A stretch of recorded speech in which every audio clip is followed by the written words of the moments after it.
بسم الله الرحمن الرحيم.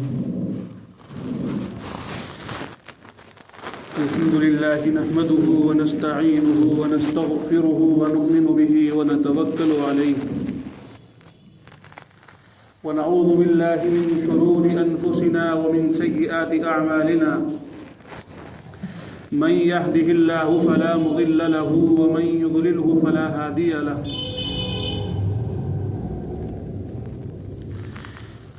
أما بعد فأعوذ بالله من الشيطان الرجيم بسم الله الرحمن الرحيم.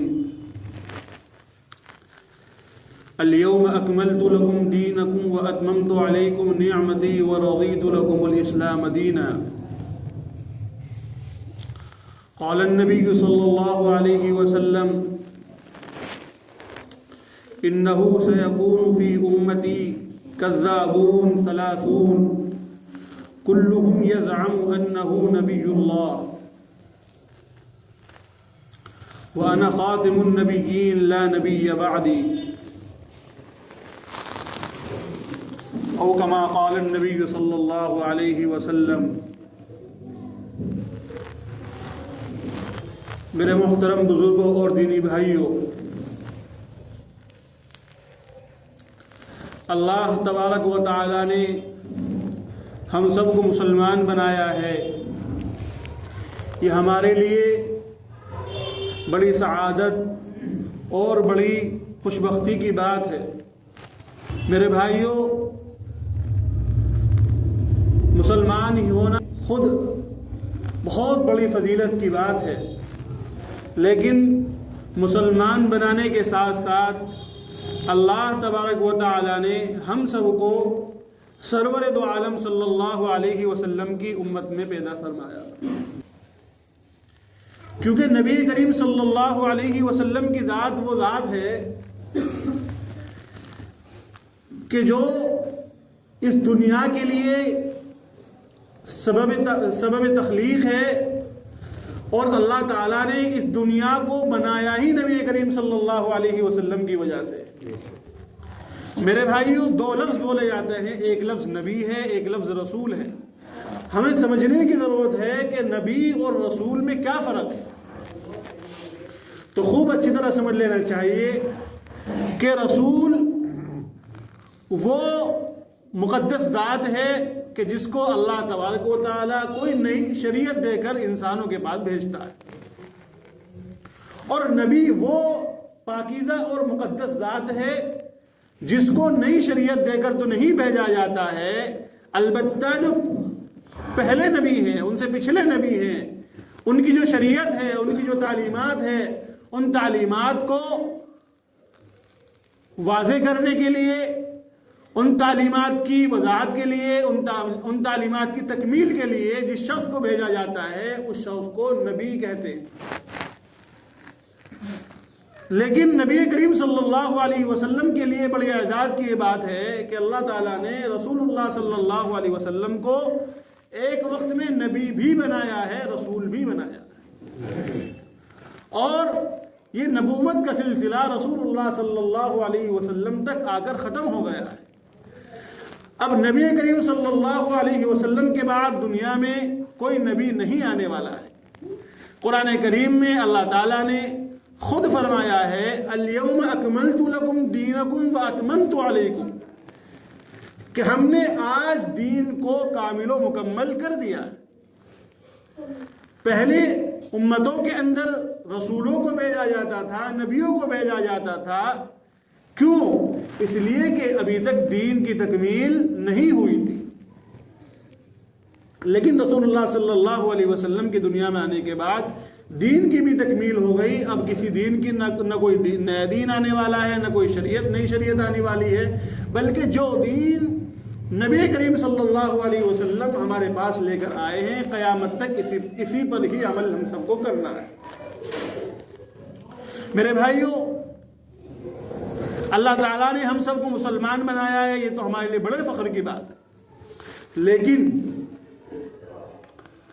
آج مسلمانوں کا مسلمان ہونا یہ خود ایک بہت بڑی آزمائش بنی ہوئی ہے. مسلمانوں کے خلاف ساری دنیا، ساری قومیں متحد ہو گئی ہیں کہ کس طریقے سے ان کے اسلام پر، ان کے ایمان پر ڈاکہ ڈالا جائے، کس طریقے سے انہیں مسلمان سے ختم کر کے ان کو عیسائی بنایا جائے، ان کو یہودی بنایا جائے، ان کو غیر مسلم بنایا جائے، کچھ بھی بنایا جائے، لیکن ان کو مسلمان نہ چھوڑا جائے۔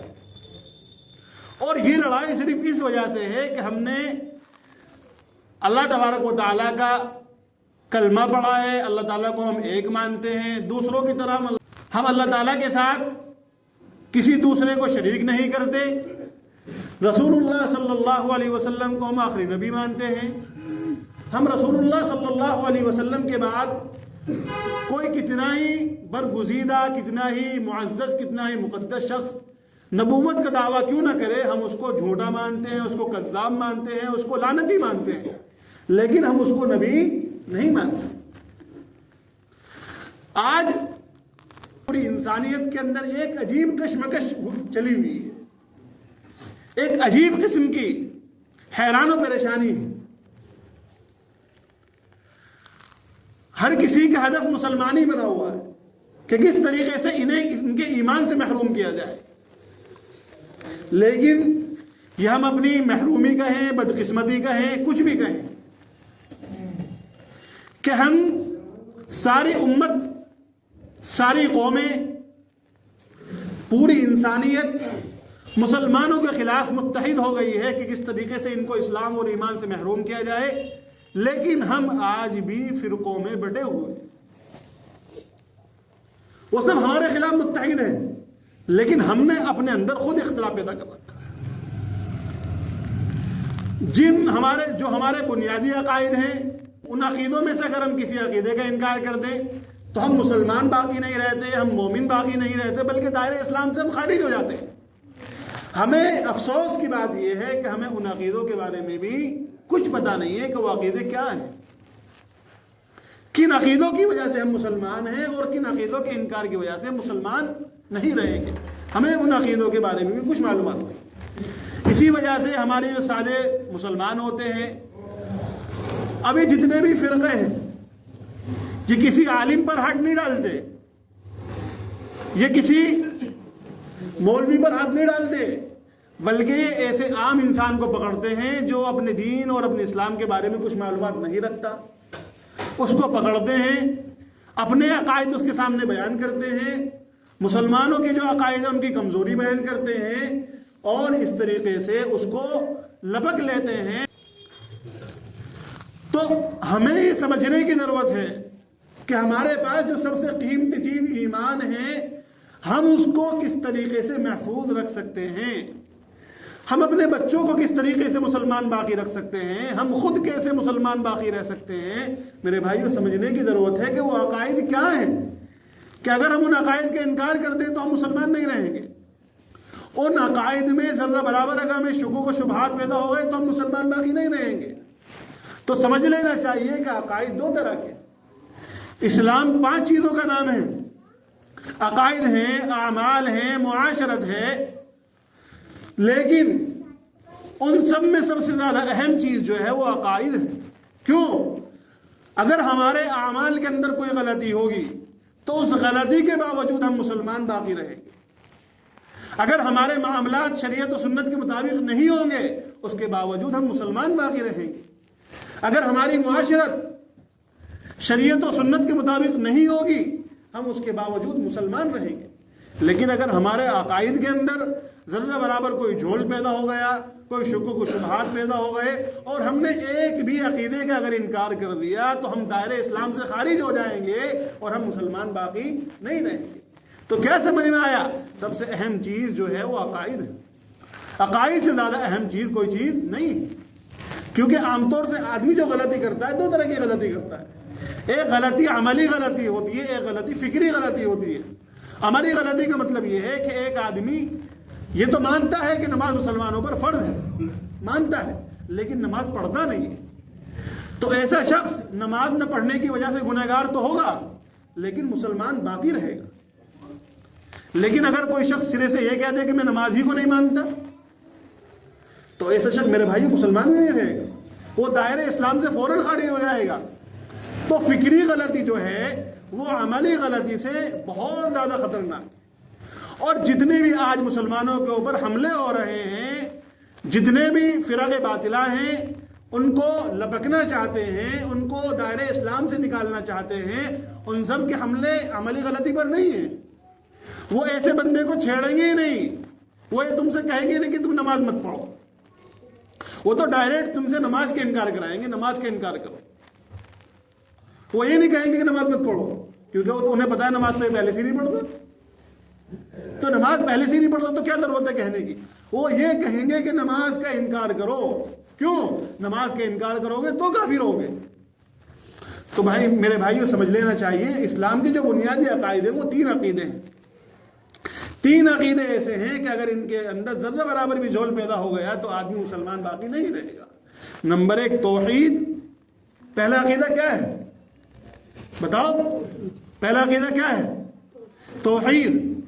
نمبر 2 رسالت، اور نمبر 3 قیامت۔ یہ 3 عقیدے ایسے ہیں کہ اگر ہم ان میں سے ایک کا بھی انکار کر دیں گے تو ہم مسلمان باقی نہیں رہیں گے۔ توحید کا کیا مطلب ہے؟ توحید کا مطلب ہے کہ اللہ تعالیٰ کو وحدہ لا شریک لہ ماننا، کہ اللہ تعالیٰ کے ساتھ نہ اس کی ذات میں کوئی شریک ہے، نہ اس کی صفات میں کوئی شریک ہے، بلکہ اللہ تعالیٰ کے جو کام ہیں وہ صرف اللہ تعالیٰ کے ہی ہیں۔ مخلوق میں کوئی انسان کتنا ہی برگزیدہ کیوں نہ ہو، کتنا ہی معزز کیوں نہ ہو، اللہ تعالیٰ کے کام اللہ ہی کے سپرد ہے۔ اللہ تعالیٰ نے اپنے کام کسی کو بانٹے ہوئے نہیں ہیں۔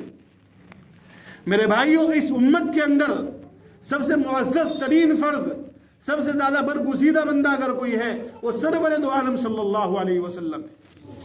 لیکن اللہ تعالیٰ نے قرآن کریم کے اندر رسول اللہ صلی اللہ علیہ وسلم کو مخاطب فرما کر ایک عجیب بات کہی۔ میرے بھائیو، اگر یہ قرآن کریم کی آیت نہ ہوتی تو میں ہرگز اس آیت کو نہ پڑھتا۔ اور اللہ تعالیٰ نے جو یہ بات رسول اللہ صلی اللہ علیہ وسلم سے کہی ہے، در حقیقت یہ اللہ کے رسول سے نہیں کہی ہے، بلکہ اللہ کے رسول کو مخاطب بنایا ہے اور کہا ہم سے۔ کیا کہا ہے؟ اللہ تعالیٰ نے فرمایا لَإِنْ أَشْرَكْتَ لَيَحْبَطَنَّ عَمَلُكَ وَتَكُونَنَّ مِنَ الْخَاسِرِينَ، کہ اگر تم نے اللہ تعالیٰ کے ساتھ کسی کو شریک کیا، لَيَحْبَطَنَّ عَمَلُكَ، تو تمہارے سارے اعمال، سب کے سب اعمال، چاہے تم کتنی لمبی چوڑی نمازیں پڑھتے ہو، چاہے تم پورے سال کے روزے رکھتے ہو، چاہے تم ساری دنیا کو کھانا کھلاتے ہو، تمہارے سارے کے سارے اعمال رکھے کے رکھے رہ جائیں گے اور تم مسلمان باقی نہیں رہو۔ یہ بات اللہ تعالیٰ خود رسول اللہ سے کہہ رہا ہے، جو اس امت کا سب سے معزز ترین شخص ہے۔